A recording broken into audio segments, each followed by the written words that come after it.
নরসিংদীর রায়পুরায় ঐতিহ্যবাহী মিরাজনগর মনসুর আলী পাইলট উচ্চ বিদ্যালয়ের এক্স স্টুডেন্টস অ্যাসোসিয়েশন আয়োজনে নবনির্মিত ভবন উদ্বোধন, নবগঠিত কার্যকরী পর্ষদের অভিষেক, কৃতি শিক্ষার্থী সংবর্ধনা ও মনোজ্ঞ সাংস্কৃতিক অনুষ্ঠান অনুষ্ঠিত হয়েছে।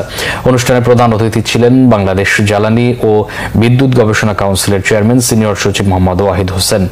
সিরাজনগর মনসুর আলী পাইলট উচ্চ বিদ্যালয়ের এক্স স্টুডেন্টস অ্যাসোসিয়েশনের সভাপতি এবং অবসরপ্রাপ্ত এয়ার কমোডর মোহাম্মদ খালিদ হোসেনের সভাপতিত্বে অনুষ্ঠানে বিশেষ অতিথি ছিলেন নরসিংদী জেলা প্রশাসক মোহাম্মদ রাশেদ হোসেন চৌধুরী, রায়পুরা সরকারি কলেজের অধ্যক্ষ সন্ধ্যা বালা দাস, বিএনপির কেন্দ্রীয় কমিটির বিজ্ঞান ও প্রযুক্তি বিষয়ক সহ সম্পাদক ইঞ্জিনিয়ার আশরাফ উদ্দিন ও জেলা শিক্ষা অফিসার এস এ খালেদ।